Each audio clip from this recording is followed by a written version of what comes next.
ಹೀಗೆ ಮುಖ್ಯ ಕಾಲುವೆಗೆ ಮಣ್ಣು ಸುರಿದು ಕಾಲುವೆ ಬಂದ್ ಮಾಡಿ ಕಿಡಿಕಾರ್ತಿರೋ ಅನ್ನದಾತರು, ರಾಜ್ಯ ಸರ್ಕಾರದ ಮಲತಾಯಿ ಧೋರಣೆ ಖಂಡಿಸಿ ಪ್ರತಿಭಟನೆಗೆ ಇಳಿದಿರೋ ರೈತರು, ಹನಿ ನೀರಾವರಿ ಯೋಜನೆ ಜಾರಿಗೆ ಪಟ್ಟು ಹಿಡಿದಿರೋ ಸಾರ್ವಜನಿಕರು, ಈ ಎಲ್ಲ ದೃಶ್ಯಗಳಿಗೆ ಸಾಕ್ಷಿಯಾಗಿದ್ದು ಬರದನಾಡು ಚಿತ್ರದುರ್ಗ ಜಿಲ್ಲೆಯ ಹೊಳಲ್ಕೆರೆ ತಾಲೂಕಿನ ಬೊಮ್ಮನಹಳ್ಳಿ ಗ್ರಾಮ.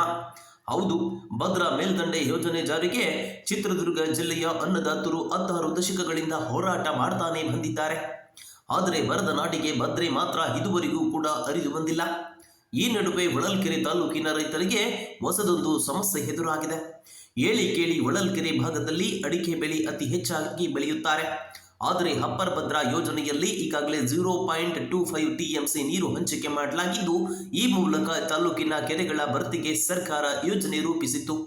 ಆದರೆ ಇದೇ ಯೋಜನೆಯಲ್ಲಿ ಸುಮಾರು 8 ಕೆರೆಗಳನ್ನು ಕೈಬಿಡಲಾಗಿದ್ದು, ಈ ಭಾಗದ ರೈತರಿಗೆ ಅನ್ಯಾಯ ಮಾಡುತ್ತಿದೆ ಸರ್ಕಾರ ಎಂಬ ಆರೋಪ ಕೇಳಿ ಬಂದಿತ್ತು.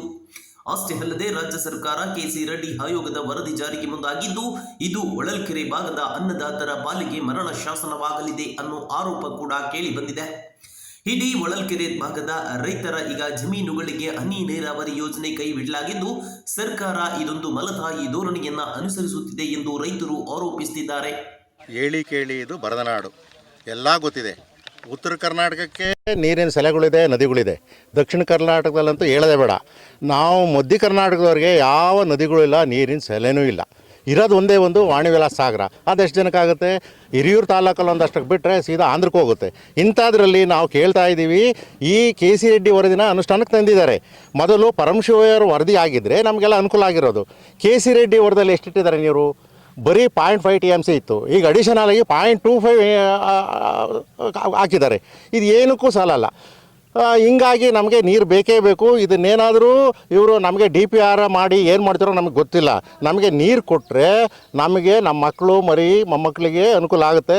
ಇಲ್ಲ ಅಂದರೆ ನೀವು KC ರೆಡ್ಡಿ ವರದಿ ನಮಗೆ ಬೇಡವೇ ಬೇಡ. ಇದು ನಮಗೆ ಮರಣ ಶಾಸನ ಆಗುತ್ತೆ. ಇಷ್ಟೆಲ್ಲ ಕಷ್ಟಪಟ್ಟಿದ್ದಾರೆ, ನಾವು ಎಲ್ಲಿಗೆ ಹೋಗ್ಬೇಕು? ಇಡೀ ಕರ್ನಾಟಕದಲ್ಲಿ ಚನ್ನಗಿರಿ ಒಂದು ಬಿಟ್ಟರೆ ನಮ್ಮ ಹೊಳಲ್ಕೆರೆನೇ. ಇನ್ನು ಚನ್ನಗಿರಿ, ಹೊಸದುರ್ಗ, ಅಜ್ಜಂಪುರ, ಕಡೂರು, ಹಿರಿಯೂರು ಸೇರಿದಂತೆ ಒಟ್ಟು 8 ತಾಲೂಕುಗಳಿಗೆ ಹನಿ ನೀರಾವರಿ ಯೋಜನೆಯನ್ನ ಜಾರಿ ಮಾಡಲಾಗಿದೆ. ಆದರೆ ಹೊಸದುರ್ಗ ತಾಲೂಕಿಗೆ ಮಾತ್ರ ಕೈ ಬಿಡಲಾಗಿದ್ದು, ಸರ್ಕಾರ ಅನ್ಯಾಯ ಮಾಡುತ್ತಿದೆ ಎಂದು ಅನ್ನದಾತರು ಆಕ್ರೋಶ ವ್ಯಕ್ತಪಡಿಸುತ್ತಿದ್ದಾರೆ.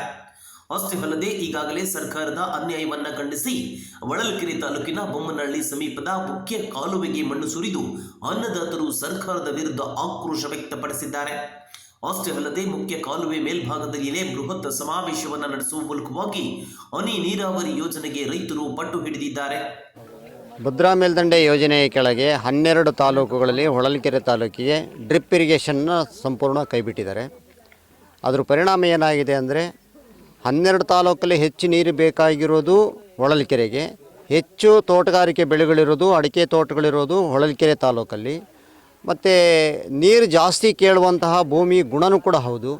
ಹಾಗಾಗಿ ಈ ತಾಲೂಕಿಗೆ ಕನಿಷ್ಠ ನೀರು ಕೇವಲ ಅರ್ಧ TMC FT ನೀರನ್ನು ಕೆರೆಗಳಿಗೆ ಮಾತ್ರ ಅಲಾಟ್ ಮಾಡಿ, ಕೆರೆಗೆ ಇವ್ರು ನೀರು ಬಿಡೋದು ಸಂಪೂರ್ಣ ಅವೈಜ್ಞಾನಿಕವಾದ ವಿಚಾರ. ಯಾಕೆಂದರೆ ಒಳ್ಳೆಯ ನೀರನ್ನು ಕೆರೆಗೆ ಬಿಟ್ಟು ಕೆರೆ ನೀರು ಅಂತರ್ಜಲ ಅಭಿವೃದ್ಧಿ ಆಗಲಿ ಅಂತಂದರೆ ಭೂಮಿ ಒಳಗಿನ ಎಲ್ಲ ಲವಣಾಂಶಗಳು, ಫ್ಲೋರೈಡು ಅದರ ಸೇರಿಕೊಳ್ಳುತ್ತೆ. ಹಾಗಾಗಿ ಅದು ಅವೈಜ್ಞಾನಿಕ ವಿಚಾರ, ನಿಲ್ಲಿಸ್ಬೇಕು ಅದನ್ನು.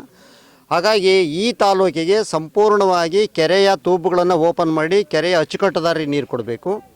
ಮತ್ತು ಎಲ್ಲೆಲ್ಲಿ ಒಟ್ಟಾರೆ ಬರದ ನಾಡಿಗೆ ಭದ್ರೆ ಹರಿಯುವ ಮುನ್ನವೇ ಸರ್ಕಾರ ಒಂದು ಕಣ್ಣಿಗೆ ಬೆಣ್ಣೆ ಒಂದು ಕಣ್ಣಿಗೆ ಸುಣ್ಣ ಎಂಬ ನೀತಿಯನ್ನ ಅನುಸರಿಸ್ತಾ ಇದ್ದು, ಹೊಳಲ್ಕೆರೆ ಭಾಗದ ರೈತರಿಗೆ ತಾರತಮ್ಯ ಮಾಡ್ತಿದೆ. ಇನ್ನಾದರೂ ರಾಜ್ಯ ಸರ್ಕಾರ ಈ ಭಾಗದ ಅನ್ನದಾತರ ನೋವಿಗೆ ಸ್ಪಂದಿಸಿ ಕೂಡಲೇ ಹನಿ ನೀರಾವರಿ ವಿಸ್ತರಣೆ ಮಾಡಬೇಕು. ಅಷ್ಟೇ ಅಲ್ಲದೆ ಈಗಾಗಲೇ ಕೆರೆಗಳನ್ನು ಭರ್ತಿ ಮಾಡಬೇಕು ಅನ್ನೋದು ಇಲ್ಲಿನ ರೈತರ ಹಕ್ಕೊತ್ತಾಯವಾಗಿದೆ.